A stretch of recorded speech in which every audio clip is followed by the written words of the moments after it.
Olá, eu sou Larissa Galvão. Eu sou Arielle Nascimento. E eu sou Laisa Merizio Borges. Esse é o Conexão Fértil. E aqui nós vamos falar sobre fertilidade, cuidado e vida. Sejam bem-vindos e conectem-se com a gente.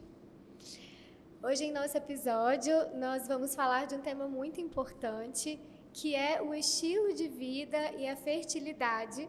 E para isso nós estamos recebendo a Roberta Larica, que é nutricionista. Seja bem-vinda, Roberta.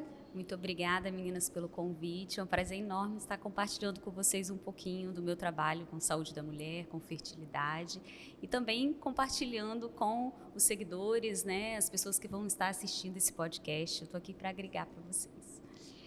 Que bom que você topou estar aqui conosco para compartilhar todo esse conhecimento e as nossas histórias. E é inegável o papel da nutrição e do estilo de vida na saúde em geral e na nossa área, principalmente, na saúde reprodutiva. Conta um pouquinho, Roberta, para a gente, antes da gente entrar mesmo nesse tema, a sua trajetória profissional, um pouco da sua história para a gente te conhecer melhor. Bom, então vamos lá. Eu tenho 20 anos de profissão, Eu fui formada na primeira turma de nutrição do Espírito Santo e no início meu sonho era trabalhar com nutrição esportiva.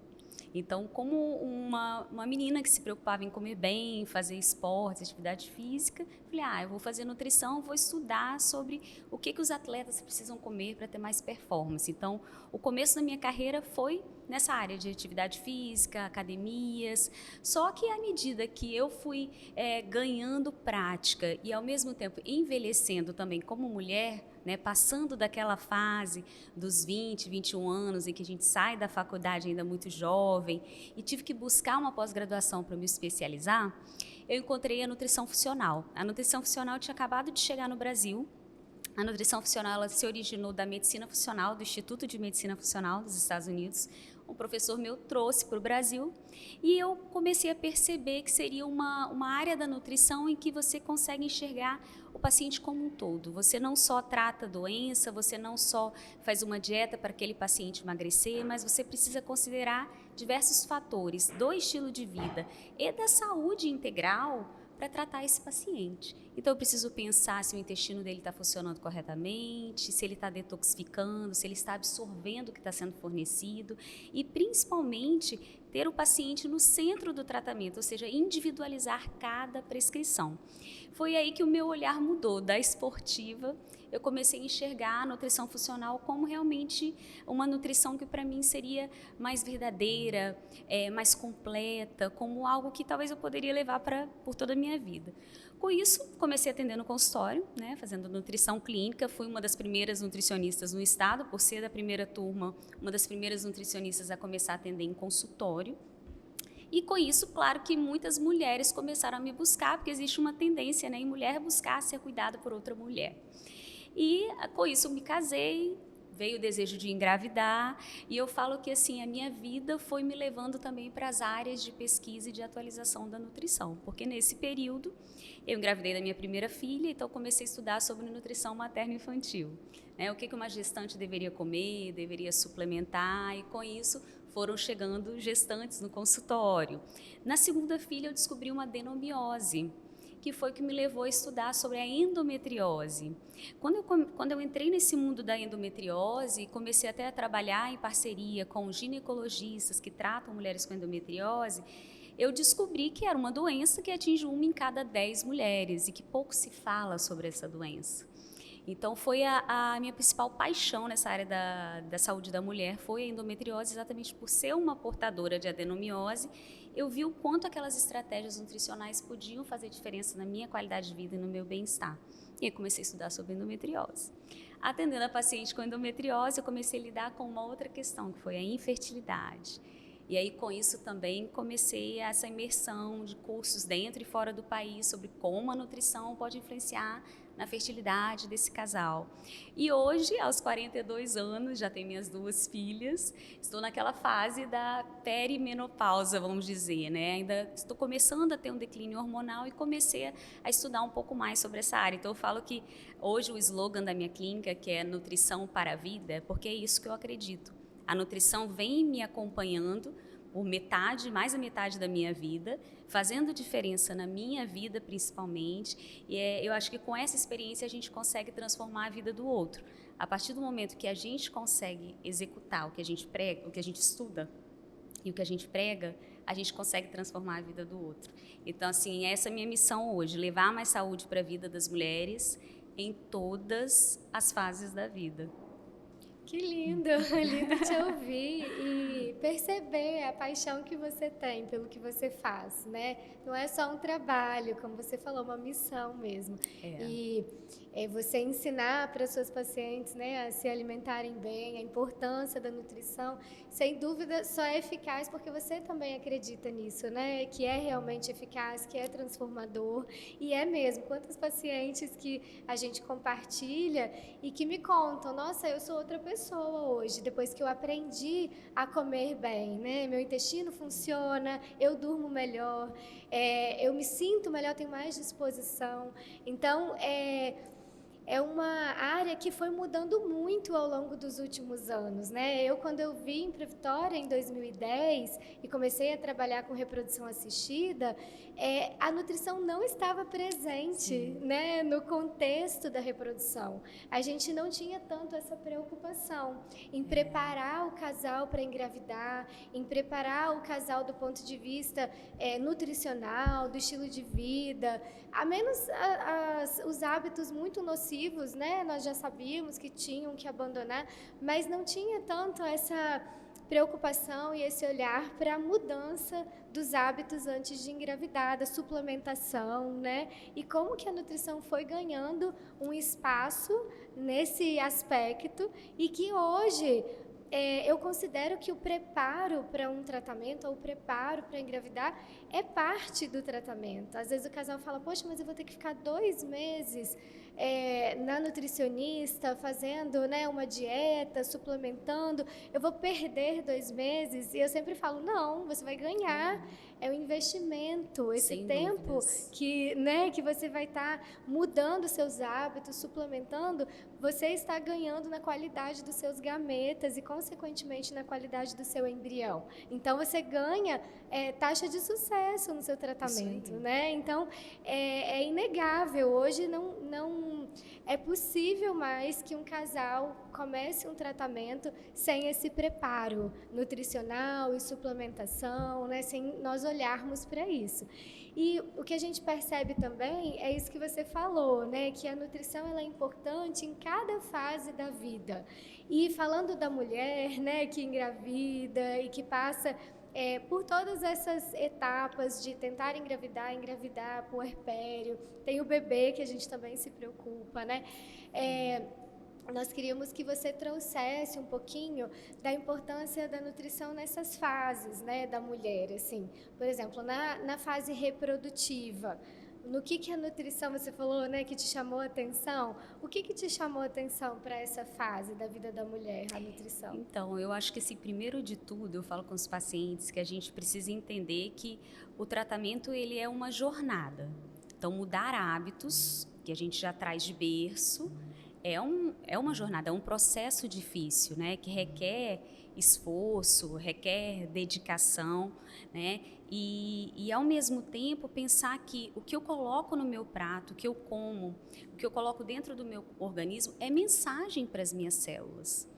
Então, pensar que a nutrição ela é necessária não só quando eu pretendo engravidar, mas em todas as fases da vida da mulher, do homem, da criança que acabou de nascer, ou da gestante, né, que está gestando ali um bebê, porque é a mensagem para as suas células. Nossas enzimas dependem de nutrientes para agirem, né? A expressão de genes é influenciada por um ambiente, por um fator nutricional também. A produção de hormônios, a produção de anticorpos, a microbiota é impactada pelo que você come. Então, se você for pensar, o que eu escolho colocar no meu dia a dia vai ser muitas vezes sim determinante para a saúde ou para a doença, ou até mesmo para o processo de envelhecimento, de estresse oxidativo. Então, se eu for pensar em um casal que pretende ter filhos, essa mulher, né, que nasceu lá com a sua reservinha ovariana, né, veio perdendo ao longo da vida aqueles óvulos que vão originar os seus filhos e depois os seus netos também, quando ela já está gestando aquela criança, vamos pensar que o que ela teve exposição ao longo de toda uma vida, que é até um argumento que eu uso muito quando existe aquela discussão da fator idade, que eu sei que a idade é um fator que muitas vezes pode ser determinante, mas vamos pensar se eu tenho uma mulher de 40 anos que quer engravidar, chegou para fazer o tratamento, e essa mulher nunca ingeriu bebida alcoólica, ou bebia só de forma social. Ela fazia atividade física, ela tinha uma boa alimentação, ela não fumava, ela não usava drogas, ela fazia suplementação, acompanhamento com nutricionista, mesmo que fosse com foco em emagrecer ou em performance. Concorda comigo que os óvulos dela são muito mais saudáveis do que uma mulher de 40 anos que teve uma juventude em que ela fumava, ela bebia, ela saía para a noite, para festas, para shows e chegava de madrugada, dormia pouco, não fazia atividade física, estava obesa. Então, nós temos 2 perfis de mulheres com 40 anos querendo gestar, sendo que os óvulos dessa mulher tiveram toda a exposição a esses radicais livres, a esse estresse oxidativo, ou até mesmo o organismo dela, essas deficiências nutricionais, essas alterações hormonais e da microbiota, enquanto essa outra teve um impacto muito menor. Então, a gente precisa pensar que a saúde celular, né, dessas células, dos óvulos e dos espermatozoides, eu estou citando a mulher, mas a gente já vai falar sobre o homem também, né, mas esses óvulos, eles contam a história dessa mulher. Então, quando eu falo em cuidar dessa mulher em todas as fases da vida, eu vou cuidar da filha da minha paciente, que acabou de nascer. Então, me preocupar com o contato que essa criança tem com alimentos orgânicos, produtos que passam na pele, livres de parabenos, né, uma proteína que você saiba a procedência daquele frango, daquela carne, daquele peixe que você está fornecendo para sua filha. O filtro solar que você utiliza no dia a dia, as embalagens que a sua filha vai levar o lanche para a escola, você já está cuidando da saúde ovariana dela desde a infância. E a gente tem artigos que mostram, né, que essa exposição ambiental, não só aos xenobióticos, às toxinas ambientais, né, a própria alimentação com aditivos, corantes, vai influenciar na primeira menstruação, e na menopausa precoce também, né, na perda dessa reserva ovariana, nessa falência ovariana, né, ao longo do tempo também. Então, se a gente pensa em cuidar da nutrição dessa família, né, desde novinho, a gente já está pensando lá na frente. Sim. E aí depois, quando chega na fase jovem, que menstruou, um cuidado maior ainda, se essa menina tem uma mãe que tem endometriose ou que tem a síndrome do ovário policístico, se tem uma glicose mais alta, a gente já precisa pensar em estratégias nutricionais, né? Mesmo que ela ainda seja jovem. Esses dias eu tive uma paciente que falou, mas ela é muito jovem, eu já tenho que falar sobre isso.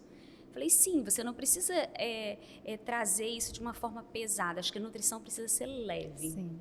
não precisa ser gostoso, sabe? Essa jornada, ela pode ser prazerosa, de você pegar o seu filho e levar a uma feira para ver as frutas que estão na época, as hortaliças que estão na época, fazer uma receita de bolo. Sim. Ao invés de apontar e dizer, não, você não pode comer biscoito recheado, você não pode comer É uma isso. construção, né? É uma construção de hábitos. Foi linda a sua fala, falando da nutrição em todas as fases da vida.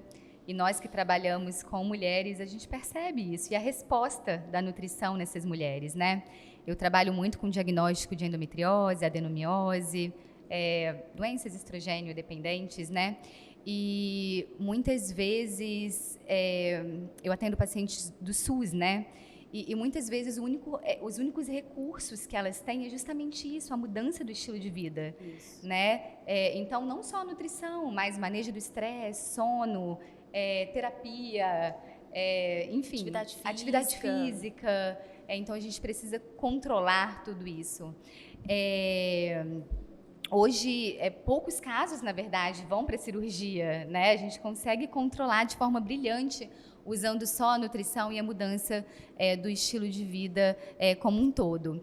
E é muito interessante que hoje a gente encontra nas redes sociais muita informação bacana, né? Eu acho que o nosso podcast também tem esse intuito.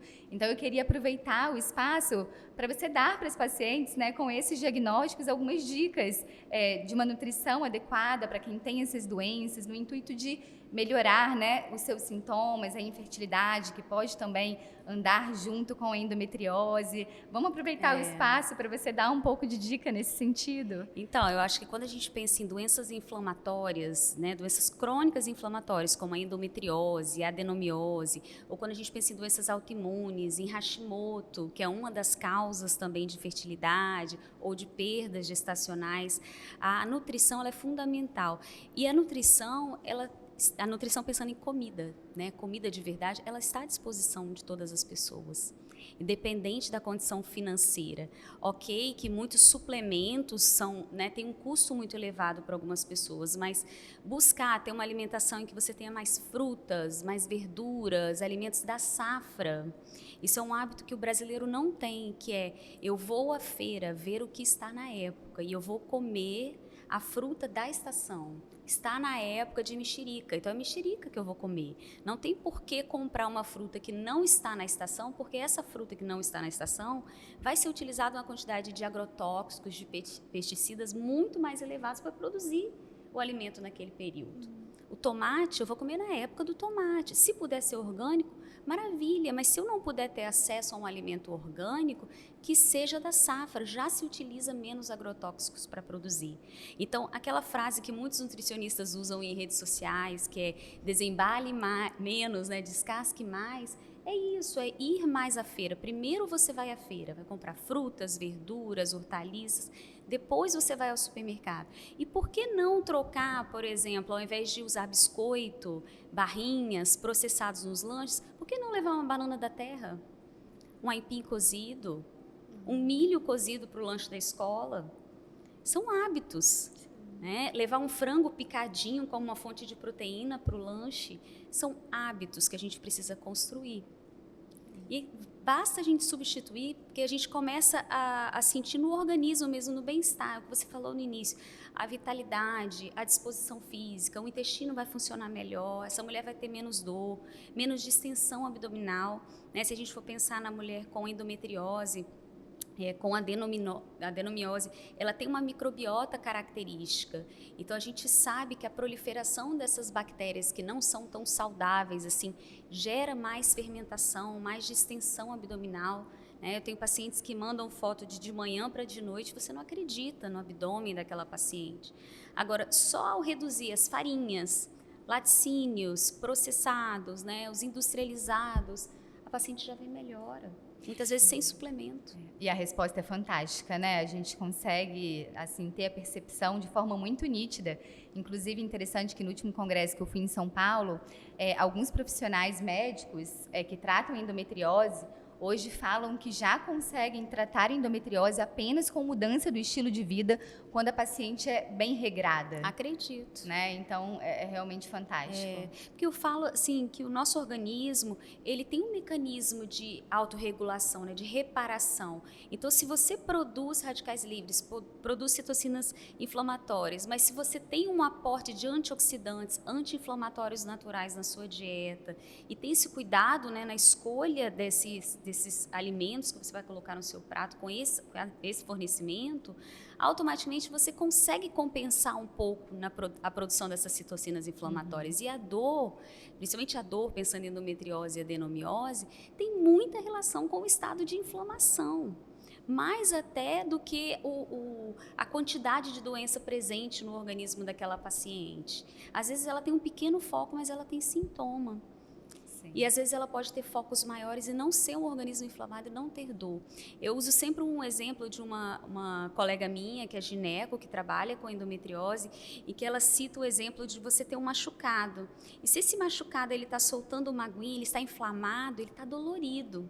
Mas você pode ter aquele machucado ali e ele não está dolorido, ele não está soltando aquela aguinha, ou seja, como se fosse uma endometriose que você conseguiu controlar e adormecer a produção de citocinas por aquelas células endometriais. Então, a doença está estável. Sim. E aí eu acredito que isso vai influenciar não só no bem-estar dessa mulher, né, na qualidade de vida, mas na saúde ovariana, pensando nas chances dessa mulher gestar também. Sim, né? Sim. Agora também, Roberta, É muito difícil para paciente ser 100%, né, regular na dieta. É um desafio, né? Fala um pouquinho pra gente sobre isso. Aí a paciente viaja, né? Ela também quer extrapolar. E muitas acabam voltando com dor, voltando com sintomas. Comenta pra gente como que você conduz isso daí. Então, como eu citei o exemplo da jornada, eu costumo também trazer esse desafio para a paciente, de propor um plano alimentar que seja realista, que ela consiga executar realmente. Porque não adianta a gente pensar em algo restritivo demais, porque não vai ser sustentável. Se a gente está pensando em uma doença crônica, né, uma doença inflamatória como a endometriose, a gente precisa pensar que essa paciente ela vai precisar seguir esse plano alimentar por toda a vida. Então, se eu conseguir tirá-la dos sintomas mais agudos de dor, de distensão abdominal, por um período mais longo, eu consigo automaticamente deixar essa paciente menos sensível a qualquer escorregada da dieta, vamos dizer. Então, geralmente eu proponho assim, vamos fazer 60 dias de uma alimentação mais anti-inflamatória, com uma boa suplementação, pensando em diminuir sintomas, tentar melhorar a função intestinal, os exames laboratoriais e tudo mais, sendo que aos finais de semana eu deixo ela dar uma relaxadinha, poder sair pelo menos em uma refeição no sábado, uma refeição no domingo. E depois que ela consegue ficar mais estável, passando bem pelo período menstrual, sem muitas cólicas, sem muitos sintomas, a gente começa a usar bom senso. Sabe? Ela começa a perceber, Roberta, se eu como uma fatia de pizza no sábado, eu fico bem. Agora, se eu comer no sábado e no domingo, tomar um sorvete, eu já sinto que minha barriga já fica estufada, eu já fico com dor. Então, o que eu percebo é que quanto mais tempo vai passando, esse organismo ele vai desinflamando, ele não vai ficando mais sensível, ele vai ficando menos sensível a esses alimentos inflamatórios. Sim. Então, eu acredito que essa jornada feita realmente de forma leve e individualizada, porque tudo depende de como está essa paciente, a gente consegue seguir muito bem, sem radicalismo, sabe? Se ela vai viajar, olha, viaja, fica atenta, se permita, porque eu falo que faz bem também para a cabeça. Isso, eu falo que faz bem para a mente, gancho. para o estresse. Eu acho que é válido relaxar. Agora, observar como ela vai ficar. Se ela vê que, comendo trigo, comendo pão, massas nessa viagem, meu intestino começou a piorar, comecei a ter dor, comecei a ter distensão abdominal. Então, vamos tentar viajar sem comer esse trigo ou consumindo uma quantidade menor. Por isso, individualizar. Mas isso eu acho que é importante que a paciente esteja de acordo, sabe? Que ela esteja disposta, porque eu acho que nessa jornada é um caminho conjunto. Não adianta impor a paciente, retirar glúten, precisa retirar o leite, retirar o açúcar. Eu acho que a palavra excluir, retirar, proibir, ela não funciona a longo prazo. E por outro lado, assim, é tão importante isso que você está dizendo, do profissional ter esse olhar que você está falando o tempo todo, desde que começou, que é um olhar muito cuidadoso com o seu próprio trabalho, com o que você oferta para o paciente. E não algo que eu acho que é muito complicado, né, nos valores de hoje das redes sociais, da nossa sociedade, é um valor muito da performance, é um valor muito... a gente estava até conversando assim, né? Só não consegue quem não quer, tudo depende de você, do foco, força, fé, né? Essa lógica, assim, que ela foge, né, até a questão da humanidade mesmo e da realidade. Então, quando você apresenta, né, uma nutrição que ela pode ser compatível, né, dose a dose com esse paciente, não algo que invade mais uma coisa que invade, né, pegando agora os pacientes que estão em tratamento para engravidar ou que estão com dificuldade de engravidar, eles já estão diante dos limites, eles já estão diante de uma história que atualiza, né, neles mesmo uma incapacidade, algo que não acontece. E muitas vezes, quando você tem uma nutrição sendo ofertada como dentro desses valores, assim, sabe, de que você depende de você e não que eu estou aqui, né, isso aqui é um cuidado, e que diante dos seus limites, isso não vem como uma culpabilização, como algo que é isso que então determina o negativo, né? essa paciente vai conseguir, talvez, se disponibilizar para o tratamento, como você está falando, mas não a partir dela mesma, porque não dá para a gente jogar no colo da paciente, só porque é um projeto importante para ela, esse lugar assim, que se você quiser, você consegue, porque isso é violento, e é isso que faz muitas vezes elas trazerem no consultório, que é mais uma coisa que eu não consegui. Eu não consegui no final de semana, eu bebi, eu tomei um espumante, eu sei lá, né, fiz alguma coisa, mas isso vem como mais um fracasso. Porque a lógica dos valores, se a gente for por essa ideia social mesmo, da performance, não dar conta da nutrição que você passa, vai para o campo do fracasso. E ir para o campo do fracasso é atualizar um sofrimento que ela já está ali vivenciando por conta da infertilidade. Então, eu sempre falo, assim, a nutrição, quando ela é apresentada como vamos cuidar e não como vamos impor, ela consegue... aí sim ela consegue entender que o tratamento é no lugar de vulnerabilidade que ela já está, porque senão a gente vai no momento de maior vulnerabilidade dessa paciente, querer que ela tenha todo esse foco, né? E ela não está, ela está fragilizada. Então, o profissional que consegue, né? Eu como, enfim, né? Me lembrei de Winnicott, porque um psicanalista, ele vai trazer essa ideia, né, do profissional que consegue fazer esse holding, esse segurar, esse paciente, sustenta o paciente no momento que é difícil para ele. Então, é entender que, de partida, assim, há uma forma de se apresentar a nutrição, há uma forma de se apresentar esse cuidado, mas o desconforto diante dessas regras, desses limites, também precisa de ser acolhido pelo profissional que oferta esse mesmo cuidado, né? Isso faz toda a diferença. Nossa, essa sua fala é super real. Recentemente eu atendi uma paciente com endometriose que operou e voltou no seu médico e tinha ainda foco de endometriose, né? Foi falado em uma recidiva da doença. E aí a fala dele foi a seguinte: mas também você não fez a dieta correta? Então, assim, ele transferiu para aquela paciente a culpa. E aí ela entrou em um nível de estresse, né? E isso só foi piorando a aí, paciente. Se você for pensar, o estresse é um dos pilares do estilo de vida. Exato. Se ela está sob estresse, ela vai liberar mais cortisol. E o cortisol vai afetar a saúde endometrial, vai afetar a microbiota, se a gente for pensar da forma mais científica. Então, a gente precisa entender que realmente todos esses pilares precisam estar em equilíbrio. Não é em perfeito estado, é em equilíbrio. E eu falo com elas que em algum momento da vida, um desses pilares, eles enfraquecem. Sim. Então, acho que primeiro de tudo é a gente se colocar no lugar da paciente. Eu vejo que, assim, muitos dos meus professores da nutrição funcional e do Instituto de Medicina Funcional já foram pacientes. E muitas vezes isso é um dos divisores de água, foi o divisor de água para esse profissional mudar a forma de enxergar. Sim, porque humaniza, né? Quando você está no outro lado, né? Vivendo ali como paciente, você acaba sendo um profissional mais humano, né? E eu acho, com a experiência, com a vivência, né? Você se colocando no lugar do paciente, você começa realmente a prescrever o que você faria. Você faria aquilo ali? Você conseguiria ser tão perfeito na sua dieta todos os dias do mês ou viajando? Você conseguiria seguir sua suplementação todos os dias? Não, eu não consigo. Eu não consigo.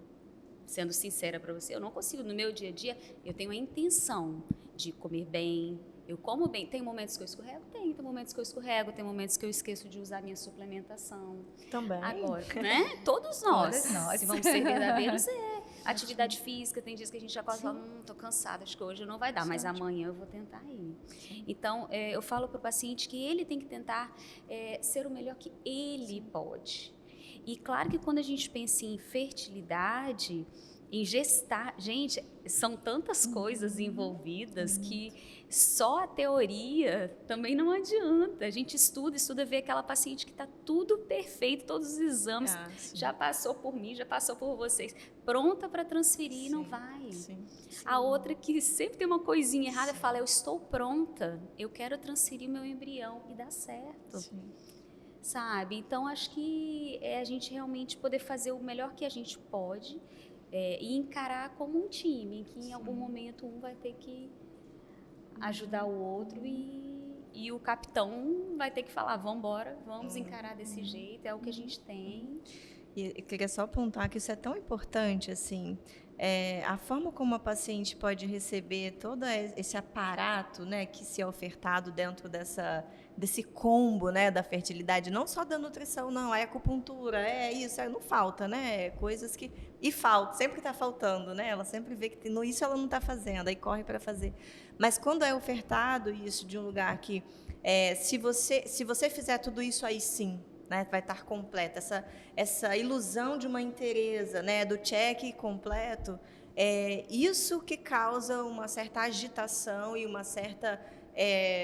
ela não fica apaziguada com a incerteza do próprio tratamento. Porque a incerteza do que é própria do tratamento, Sim. ela é vista como algo que ela está provocando. Porque se ela fizer tudo direitinho, é como se ela eliminasse algo que é constitutivo do tratamento da infertilidade, que é a possibilidade de não dar certo, que é a possibilidade de não ter um óvulo na quantidade e tal. Só que quando o profissional consegue lidar bem com esse limite do seu ofício, seja porque você pode fazer o melhor do seu trabalho, o paciente pode fazer o melhor na sua parte, e ainda assim não dá certo, mas se você está apaziguada com isso, com esse limite, né? Se vocês estão apaziguadas, que vocês fizeram o melhor que vocês puderam, mas que é isso, né? Tem algo que nos escapa e isso ou a gente aprende a lidar, ou de alguma forma a gente vai projetar isso como alguém falhou. E se eu fiz tudo certo, esse paciente muitas vezes recebe esse lugar de que ele falhou para que não tenha dado certo. Mas se a gente está apaziguado com isso, de alguma forma a gente consegue passar essa confiança para o paciente, que o tratamento tem limites, que o paciente, às vezes, ele veio de uma vida super saudável, ele veio de uma vida de atividade física, mas ele está diante agora de um diagnóstico de infertilidade, que é algo, né, que fica numa incoerência ali naquele momento para ele, mas que é isso, se ele pode fazer as pazes com a possibilidade do limite, da falta mesmo, ele consegue, claro, dentro de um processo psíquico, né, dentro de uma digestão psíquica, né, digerir um pouco tudo isso que está colocando para ele, de alguma forma lidar melhor, e lidar melhor com esse lugar agora que chegou para ele, que é um lugar talvez do diagnóstico, mas sem se colocar de que onde eu estou errando, né, de um fracasso. E isso diminui muito o sofrimento psíquico, e isso precisa ser uma atenção de todos os profissionais que trabalham com isso. Sem dúvidas. Eu acho que o início, né, quando você recebe o paciente, você monta um protocolo terapêutico, isso precisa estar muito claro, né? Nós vamos fazer o que existe de melhor para controlar o seu sintoma, para controlar a sua doença, e aí tanto no campo da nutrição quanto no campo, né, da medicina reprodutiva. Porém, né, não podemos garantir que você vai engravidar, porque isso dá à paciente o senso de que não está sob o nosso controle a vida, né? Está sob, de fato, o controle de Deus, mas que nós podemos atuar, né, e ser instrumentos ali para que isso aconteça da melhor forma possível, nos aproximar ao máximo da realização desse sonho. Eu acho que isso muda toda a perspectiva mesmo da paciente, porque é muito comum quando eu preciso dar a notícia de um negativo, né, e é um momento muito difícil para a paciente, ela falar num desabafo, né? Poxa, mas eu fiz tudo certo. E fala, eu fiz o repouso, eu nem subi nem desci escada, eu nem trabalhei. Tem paciente que fala, poxa, eu podia ter ido para a loja e tal, mas eu não fui. Eu fiz a dieta, eu segui a risca, eu tomei todos os suplementos, enfim, né? Usei todos os hormônios, tudo que está ali no protocolo. Por que eu não engravidei? E nós não temos essa resposta muitas vezes, né? Porque a implantação, ela é um mecanismo que tem muitas interações e muitas ainda nem compreendidas. Sim. Então, muitas coisas nós vamos ainda aprender e talvez ou não, né, vamos conseguir melhorar aí a nossa taxa de sucesso. Mas o fato é que nós temos limitações, né, nesse tratamento e nesse âmbito, né, de conseguir ou não engravidar. E uma coisa que eu percebo também, Roberta, é que a proposta, né, nutricional, ela varia de acordo com o momento que a paciente está, né, no tratamento. Então, por exemplo, se ela vai agora fazer a coleta de óvulos, você prescreve de uma forma, né, a dieta, os suplementos e tal. Se ela vai fazer a transferência embrionária, é outra prescrição, muda mesmo, né? Muda conforme o momento e conforme a história dessa paciente, né? Então, se eu tenho uma paciente que tem endometriose e outra que não tem, a conduta é bem diferente de uma para outra. As dosagens, os suplementos que são utilizados, eles vão variar conforme a necessidade de cada uma delas. Mas, geralmente, eu divido em 2 etapas, na verdade, 3 etapas, vamos colocar, se a gente incluir a gestação, né? Então, primeiro, o preparo dessa mulher para a coleta de óvulos e desse homem para a coleta dos espermatozoides. Então, essa primeira consulta é necessário que seja feito o ideal 3 meses antes desse casal iniciar o tratamento com vocês. Então, se eu puder preparar essa mulher para reduzir estresse oxidativo, diminuir processo inflamatório, todo o foco na coleta de óvulos é pensando especialmente em estresse oxidativo e adequar o estado nutricional, porque eu preciso de mais tempo para preparar essa mulher para uma futura gestação. Então, se eu preciso corrigir deficiências de vitamina D, de ferro, de zinco, de B12, é um momento também que eu já vou iniciar esse preparo. Se eu preciso melhorar essa microbiota intestinal, pensando lá na transferência, também já vou iniciar. Então, já vou começar a modular intestino, pensando em microbiota vaginal e tudo mais. Mas, geralmente, eu divido isso. A etapa de coleta do casal, depois eu libero esse homem a partir do momento que eles já conseguiram fazer a coleta de óvulos e espermatozoides, já tem os embriões biopsiados ou não, né? Finalizaram essa parte, eu peço para essa mulher retornar e inicio o preparo dessa mulher para a futura transferência. Esse período de preparo para a transferência, o principal cuidado é estado nutricional, microbiota e endométrio. Pensando no endométrio, também na relação com a progesterona. Se eu tenho uma mulher que tem uma predominância estrogênica, ela tende a ter uma menor resposta e uma piora, né, na espessura desse endométrio.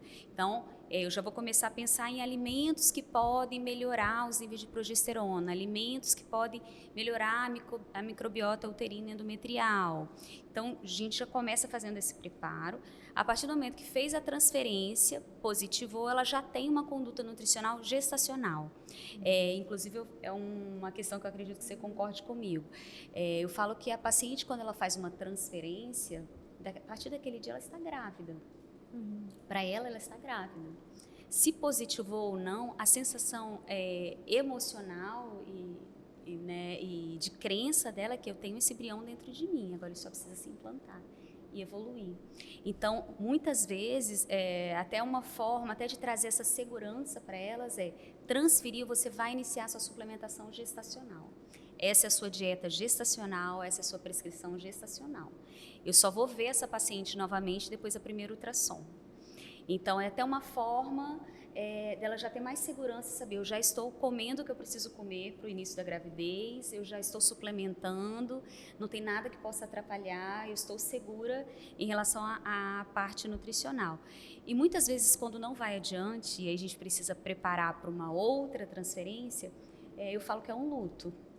Que ela vai precisar viver, e aí geralmente eu dou o espaço para a paciente, né, me coloco à disposição quando ela estiver pronta novamente, quando ela quiser novamente fazer um novo preparo para transferir. E aí é um momento onde eu faço esse trabalho em conjunto com a médica que está acompanhando, para a gente conseguir investigar o que é que aconteceu. Será que descobriu alguma outra questão que não tinha aparecido nos exames? Vai ser feito algum novo exame? Só que a gente continua pensando em uma alimentação mais saudável, mais anti-inflamatória, mantendo o estado nutricional adequado para encarar a próxima etapa de transferência novamente. Então, geralmente são essas 3 etapas: coleta, transferência e pós-transferência, que já seria o início da gestação. E sobre essa fase da transferência, né, é a fase mesmo, né, muito decisiva. E também, uma vez uma paciente me falou assim, que depois que ela saiu do centro cirúrgico, que ela transferiu o embrião, ela falava que estava com a sensação de apneia, porque várias vezes ela se via sem respirar. como se qualquer movimento mais brusco que ela pudesse fazer corria o risco daquilo ali atrapalhar aquela anidação, né, daquele embrião. Então, é um momento assim que de muita sensibilidade, de muita fragilidade, de muita potência, né?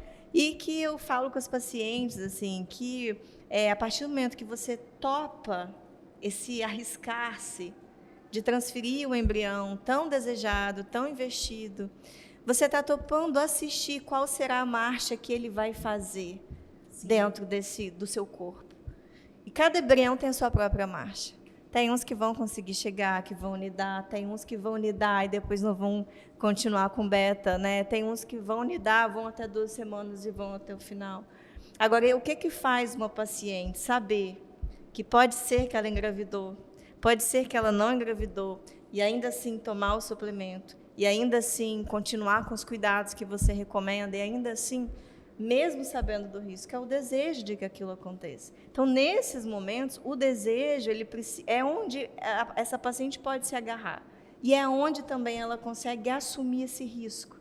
Tanto o risco de dar certo, quanto o risco de dar errado. E, sem dúvida, a partir do momento que dá um desfecho negativo, precisa ser validado esse luto. Então, você faz muito bem, né? Quando você legitima que a paciente, por mais que talvez para ela não era ainda uma gravidez, que cada um às vezes significa de um jeito, mas você como profissional está dizendo, faz sentido você estar sofrendo, faz sentido você ter esse momento, mesmo que o laço social não tenha nem ideia do que está acontecendo, porque muitas das vezes, né, se recusam nesse momento, poder lamentar o que for necessário de lamentar é importante para daqui a pouco voltar a desejar o que for possível de desejar. Deixa ela comer o que ela quer, né? Geralmente eu falo, se você está liberada da sua dieta, toma o seu tempo agora. Isso é tão importante, porque você está sendo testemunha ali da dor, do sofrimento daquele paciente, né? E da história dela, né? Isso favorece o processo de luto também. Sem dúvida, porque muitas vezes a gente ouve, né, de algumas pacientes que não engravidaram e aí o médico falou assim, não, mas vamos para a próxima, assim, né? Nem dão o tempo para a paciente processar, né, aquele luto, viver aquele negativo e apressam, né, a paciente. Sim. Então, talvez você pudesse dizer, não, mas mantenha aí o foco porque você vai para a próxima transferência. Agora não. Né? Toma o seu tempo mesmo para você se recuperar em todos os sentidos, né?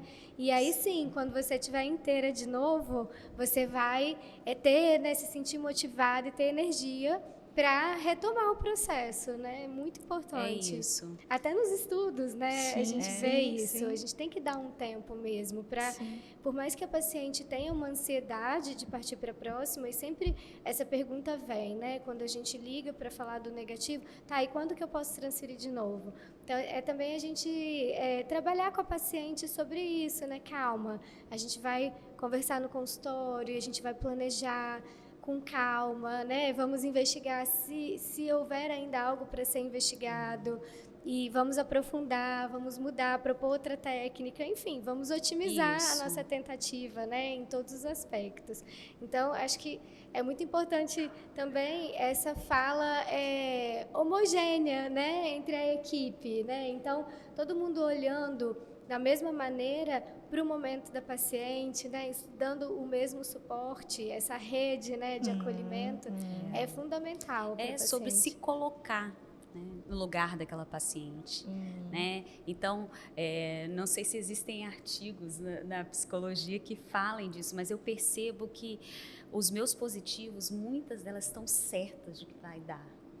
E muitas vezes aquela insegurança, não sei, eu acredito muito que exista algo muito além, sabe, que possa influenciar não só nos hormônios, porque nós sabemos que o estado emocional, eu falo que o estresse, a ansiedade não é uma nuvem acima da nossa cabeça, eles se manifestam no sangue, né, mas quando a gente pensa em gestar, eu acho que é o momento da vida de maior entrega, né, nós que somos mães sabemos, a gente não tem um controle sobre a vida que está se desenvolvendo ali.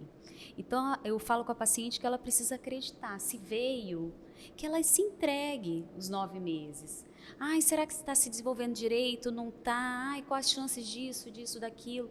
Eu falo, calma, se entrega. se permita viver o que está separado para você, sabe? Então, eu acredito muito que essa fé, essa crença, né, como você falou, esse equilíbrio emocional, esse crer que vai dar certo, ou viver aquele momento de perda, para que depois ela possa se reconectar com esse desejo novamente e fale, agora eu estou pronta para viver isso de novo. Venha o que vier, vamos embora. Né? Então, eu percebo isso nela. Existe um feeling, sabe? Você me fez lembrar, assim, que muito das pacientes que chegam para nós, elas vêm de um lugar que é cultural nosso, inclusive, que é o lugar das certezas, né? E esse lugar das certezas, ele é da certeza porque muitas vezes para essas mulheres foi correspondido. Então, se eu faço isso, eu consigo. Se eu estudo mais, eu alcanço. Se eu trabalho ali, eu vou conseguir aquele emprego, e ela vem. E, de repente, quando ela tenta engravidar, essa certeza, esse lugar de uma certa onipotência é rasgado da cabeça aos pés, essa bolha é furada. E ela está, às vezes, pela primeira vez, lidando com essa... Olha, então eu não posso tudo o que eu achei que eu pudesse. E esse lugar de não poder tudo é um lugar muito novo e também muito frágil para essas mulheres, para nós, né, de alguma forma. Então, quando você está trazendo isso, me lembrou assim que talvez o que faz as coisas acontecerem, vou colocar, não vou falar dar certo, mas eu vou falar fluir na vida, talvez não seja esse lugar da certeza. Porque esse lugar da certeza ele pode ser uma emboscada, porque se torna quase uma exigência, né? Mais uma exigência para essa mulher ter que alcançar, ter que resolver daqueles valores de performance, de resultado, de foco, de disciplina. Mas o Winnicott, que é o psicanalista que eu trabalho, ele tem uma palavra que muito me serve e na própria análise, assim, pode acontecer com o paciente, que é o nascer da confiança. E o nascer da confiança, ele não tem a ver com a garantia de que vai dar certo, mas uma confiança de que está num caminho onde que, mesmo se ele viver alguma fragilidade, vai ficar tudo bem. Isso. Essa confiança, ela não vem fácil, ela só vem se o paciente, lá nos inícios da vida, puder ter recebido isso de alguém. Aquela mãe, né, que pôde dizer, vai ficar tudo bem. Mas se não recebeu, o processo de análise, às vezes, pode transformar esse lugar subjetivo. Mas eu destaco isso porque, por outro lado, não tem uma paciente que engravida que, em algum momento dos 12 dias lá esperando o beta positivo, não ficou com medo de dar errado. Não tem como. Não tem como. A não ser que ela está alucinando, não está entendendo onde que ela está, o que é o tratamento. Sim. Mas... E aí eu falo isso porque, às vezes, as pacientes também que não engravidam acham que isso pode ter a ver com um pensamento que ela teve, que se não der certo, né? E aí, assim, a confiança, por outro lado, ela é algo que faz você se abrir para esse futuro e confiar de que, seja lá o que acontecer, eu vou conseguir atravessar, às vezes não sozinho, às vezes com a equipe que me ampara, às vezes com familiar. E isso, sim, sem dúvida. O Winnicott, nesse texto que eu sempre cito, que é uma conversa com médicos, ele fala, inclusive, ele dá o exemplo de que, se um paciente está com essa confiança, ele vai fazer uma cirurgia, a cicatrização dele é melhor. É isso que ele está dizendo. Não é que ele está tendo certeza que não vai ter nenhuma intercorrência, mas ele está ali, de alguma forma, aberto para aquilo acontecer e para isso fluir. Isso, sim, você vê em todos, né, em todos os contextos. Então, esse nascer da confiança é uma aposta da análise do trabalho, de quando a gente está aqui falando de como é que a gente pode cuidar melhor para que esse paciente sinta que, na continuidade do nosso trabalho, ele possa viver essa confiança, e isso, sim, pode ter efeitos para o desfecho do tratamento. É uma aposta que a gente não está brincando, que a gente está falando porque a gente entende que isso pode fazer toda a diferença. De novo, né, não para o resultado, a gente não está vendendo isso como agora uma garantia de gravidez, mas para esse processo e para a vida, né, acontecer. Eu vejo isso muito na prática, quando o casal realmente se lança para o tratamento. Ainda mais hoje, que existem tantas informações, então muitas pacientes chegam porque participam de grupos, né, de pacientes inférteis, e aí vem com um protocolo que alguém usou e deu certo, ou, né, uma técnica e tal, querem fazer e pedem para fazer tal exame, querem investigar algo que ainda não é respaldo, né, para o caso dela. Então, nós médicos temos que ser muito firmes, né, e ter um embasamento muito bom para que a gente se posicione diante disso, de acordo com o que a gente acredita que seja o melhor para aquele paciente. E o paciente precisa confiar na equipe que ele está escolhendo, né, para que o tratamento flua bem.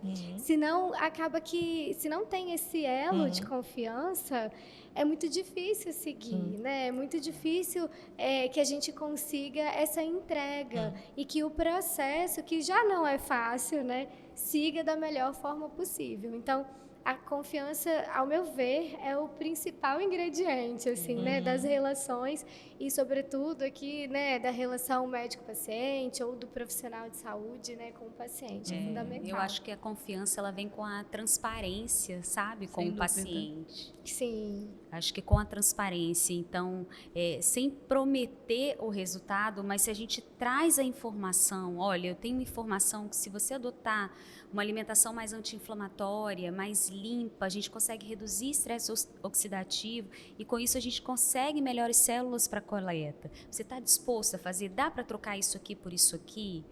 Então, ver o que ele está disposto a encarar junto com você. Isso aqui não dá, então tudo bem. Então, vamos ver uma outra questão. Dá para você começar a dormir um pouco mais cedo? Fazer uma rotina do sono? Eu não gosto de atividade física. Então, será que a gente consegue caminhar? O dia que você estiver mais cansado, vai até a praia, caminha na beira do mar, molha os pés, sente o sol. Aí você já está lá pensando na vitamina D, na endorfina, né? Então, à medida que você tem essa transparência com o paciente, você consegue encontrar formas de trabalhar com ele, de ganhar essa confiança. E muitas vezes ele fala, quer saber? Eu acho que eu vou abrir mão disso aqui. Pensei bem, acho que agora eu vou fazer esse sacrifício. Então, a gente vai permitindo que o paciente faça parte do tratamento. Acho que ele precisa estar sempre no centro do tratamento. E pensando na fertilidade, o casal precisa estar unido. Eu acho que, independente de pensar numa questão que é muito importante, sem dúvidas, que a alimentação, a suplementação vai influenciar na saúde dos óvulos e dos espermatozoides, mas pensar que já é uma oportunidade de construir um lar mais saudável para esse bebê que vai chegar. Sim. Né? Então eu falo assim, quem é que vai querer chegar numa casa toda bagunçada e dormir e ficar morando lá? Não, você quer chegar numa casa cheirosa, uma casa organizada, limpa. Então, vamos pensar que talvez seja um momento para esse casal também se unir, começar a modificar hábitos que vão influenciar na saúde reprodutiva, mas vai influenciar também lá na saúde desse bebê que vai chegar, nos hábitos alimentares dessa criança e nos hábitos de vida, que é reflexo dos pais, né, nos hábitos dos pais. Então, muitas vezes, eu acho que quando a gente traz para essa questão, estamos juntos, né, vocês estão juntos, como um time que tem aquele desejo, e isso fortalece. Eu acho que o que falta, muitas vezes, é os profissionais se unirem para reforçar isso, principalmente com o homem. Sim. Porque a mulher, a grande maioria tem o desejo de gestar, né? Tem o desejo de constituir família. O homem tem, mas nem sempre parece que ele está tão disposto a sacrificar alguns hábitos, né? De tirar uma cerveja do final de semana, de fazer uma atividade física, de perder peso, de suplementar, de ir a um nutricionista, que é um passo enorme, né? Para contribuir para o sucesso daquele tratamento. E é necessário. A gente sabe o quanto é desafiador ter um filho em um casamento, né? Constituir uma família não é fácil, é muito mais fácil um casamento sem filhos, inicialmente.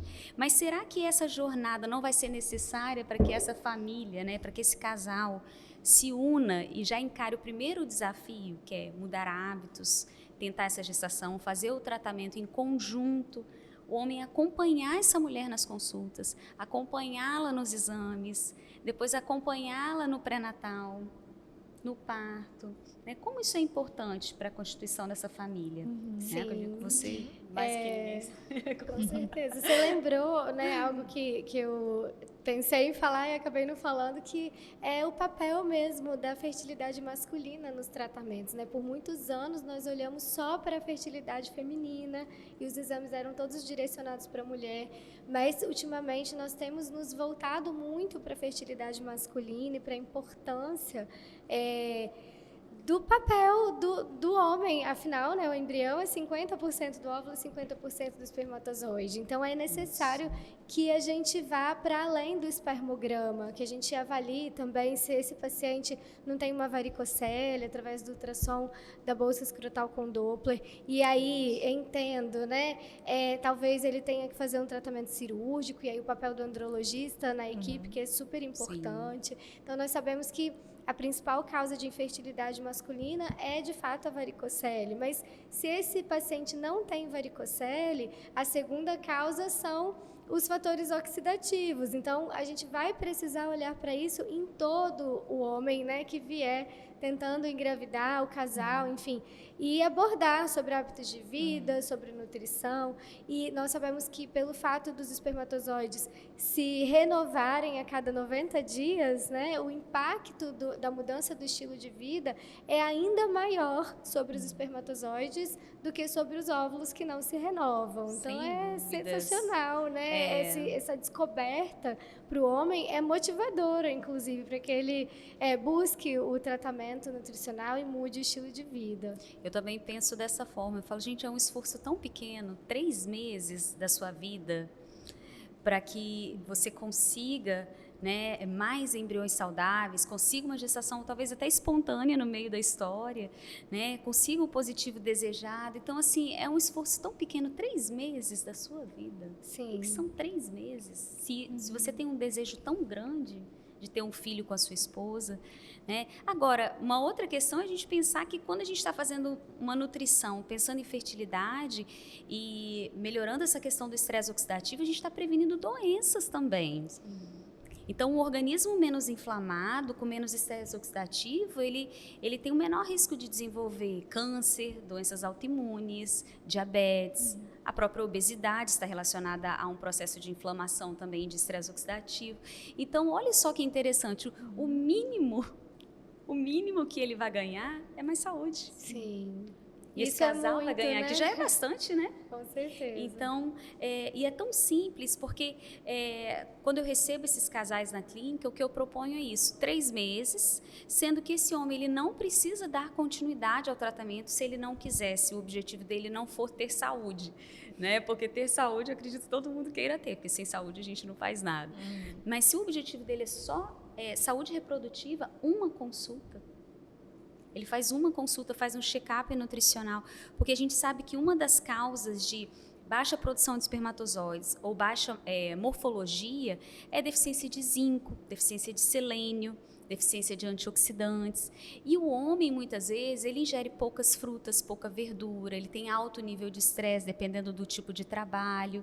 Então, e ele não se preocupa tanto com nutrição quanto a mulher, porque a mulher, eu acho que desde que a menina adolescente, ela fica mocinha, ela já começa a pensar o que é bom para o meu cabelo, para a minha pele. Então, ela já está pensando em antioxidantes ali, né? Sim. E o homem, muitas vezes, ele depende da mulher trazer essa demanda para ele de saúde dentro de casa. Então, olha que bacana, se a gente traz esse casal, esse homem para a consulta, que mesmo que eu costumo dizer com as pacientes, que se ele não quiser ir na primeira consulta, que ele vá como acompanhante. Ele vai me ouvir, ele vai ver a conduta nutricional, como é leve, como é tranquilo fazer essa mudança de hábitos alimentares, que muitas pessoas imaginam que seja super restritivo, super difícil de executar. E aí, depois disso, a tendência é o quê? A partir do momento que a gente conversa e ele entende que o estado nutricional vai influenciar na quantidade, na motilidade, na morfologia desses espermatozoides, ele fala, eu gostaria de marcar uma consulta. Mas, além de cuidar dos meus espermatozoides, eu gostaria de baixar percentual de gordura, ganhar uma massa... É sempre assim a conversa, sabe? Então, assim, eu falo que é um conjunto, né, de fatores que a gente consegue trabalhar, trazer mais saúde para esse casal, tudo se torna muito mais leve e o resultado a gente vê depois lá no positivo. Então, acho que a gente precisa trabalhar um pouco mais isso com as nossas pacientes, ou talvez nós, profissionais de saúde, falarmos mais sobre a importância do homem se preparar para essa gestação, porque como você falou, é 50-50. Então, os exames são muito mais invasivos para a mulher. Sim. É muito mais cansativo, né? O esforço é muito maior para essa mulher. Então, se esse homem, o esforço dele é de 3 meses, poxa, vamos repensar nisso aí, né? Sim, com certeza. E é assim que começa o grande projeto, né, de ter um filho. É com parceria, com envolvimento, né? Roberta, foi maravilhoso esse tempo com você. Muito obrigada por você ter aceito participar do nosso podcast, por contribuir tanto com o seu conhecimento. Obrigada. E o nosso podcast fica por aqui. Curta, compartilhe e siga-nos para mais informações sobre fertilidade, gestação, maternidade. Até a próxima. Tchau, tchau.